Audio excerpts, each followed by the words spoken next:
வணக்கம். இன்னைக்கு காலம்பரை என்ன டிஃபன் செய்கிறது தெரியலையே. பொண்ணு வந்து நேற்றுக்கு பெரிய பேத்தியை கூட்டிகிட்டு போயிட்டா.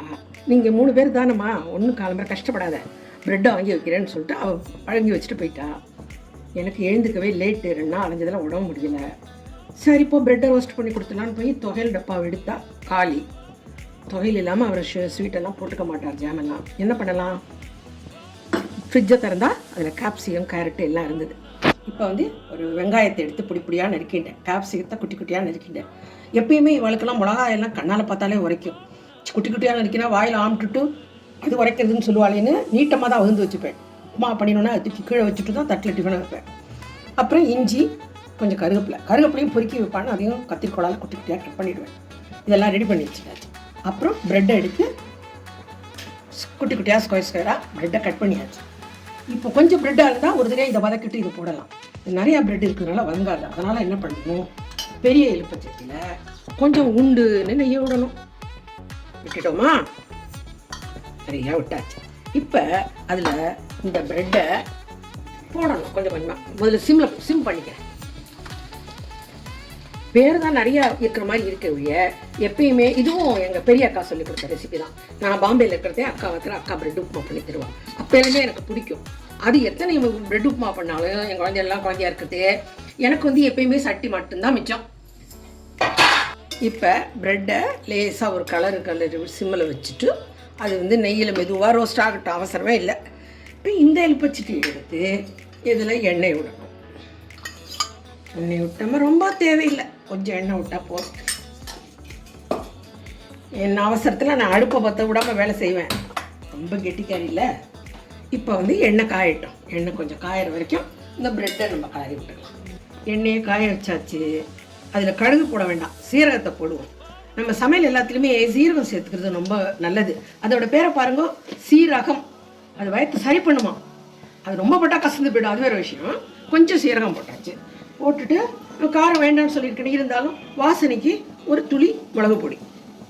முடித்த பிறகு முதல்ல நறுக்கி வச்ச வெங்காயத்தை போட்டுக்கணும்.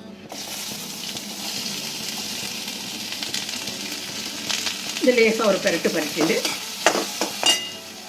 கையோடு இஞ்சி, பச்சை மிளகா, கருவேப்பிலையும் போட்டுடும்.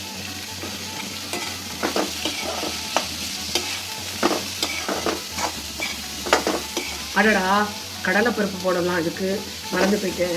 இப்போ பரவாயில்ல, நான் வந்து இன்னொரு வெப்பச்சட்டியில் கடலைப்பருப்பை தாளித்து கொட்டிடுறேன். இதை முதல்ல வதக்கி. இப்படி தான் மறந்து போய்டுறது, பாதி விஷயங்கள் மறந்து போய்டுறது. கேப்சிகம் கேரட்டு எல்லாத்தையும் போட்டுருவோம். எல்லாம் வதங்கட்டும். ஒரு கொஞ்சம் உப்பு போட்டால் கொஞ்சம் சீக்கிரம் வதங்கி போங்க, அதனால் உப்பை போட்டுருவோம்.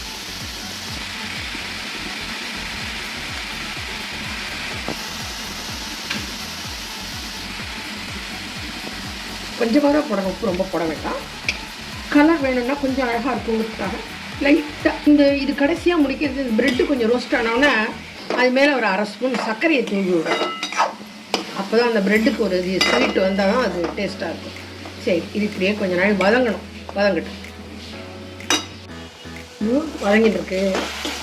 அப்போ இன்னொரு இதில் வந்து கடலைப்பருப்பை தாளித்து கொட்டிட்டேன். ஒரு வேலை கீழே வேலை, இப்போ 2 பாத்திரம் தேய்க்கணும். அந்த சேம் டைம் இந்த பக்கம் ப்ரெட்டு வந்து அளவு குறைஞ்சி போய் பாருங்க. இப்போ நெய்யையும் அது நெய்யை குடிச்சிடும். எவ்வளோ நெய்யை ஊற்றினாலும் ப்ரெட்டு குடிச்சிடும். அதனால் இப்போ நெய்யை ஊற்ற வேண்டாம், அது அப்படியே ரோஸ்ட்டாக ஆயின்னு இருக்கட்டும். அது வதங்குற வரைக்கும். இது வதங்கின பிறகு உப்புமாவை முடிச்சுட்டு அந்த உப்புமா தலையில் 2 முட்டை 3 முட்டை நெய்யை ஊற்றினா நெய்யிலேயே பொரிச்சு எடுத்த மாதிரி இருக்கும். சரியா?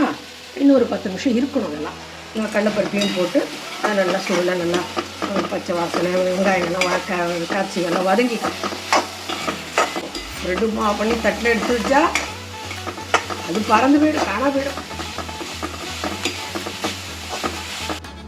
காய் வதங்கியாச்சு. இது சின்ன எலுப்பச்சட்டி, இது பெரிய எலுப்பச்சட்டி. அதனால் இப்போ இந்த காயை தூக்கி பெரிய எலுப்பச்சட்டியில் கொட்டிடலாம். மாற்றிக்கிறேன். இந்த ஓரம் தான் கம்ஃபர்டபுளாக இருக்கணும்ட்டு போட்டுட்டு இது எவ்வளவு கறியாக போட்டேன் பாருங்க. இன்னும் நிறைய கறியாக போடலாம் போல இருக்கு. பரவாயில்ல, இன்னைக்கு இப்படி தான், எப்படி அமைஞ்சிருக்கோ அன்னைக்கு இன்னும் கலந்து எல்லாம் சேர்ந்துக்கிற மாதிரி உப்புமா ரெடி. இந்த உப்புமா வந்து இப்போ வந்து சில இடத்துல ரோஸ்டாகவும் சில இடத்துல சாஃப்டாகவும் சூப்பராக இருக்கும் சாப்பிட்றதுக்கு. ட்ரை பண்ணி பாருங்க, பண்ணாதவா பண்ணி பாருங்க. ஓகே.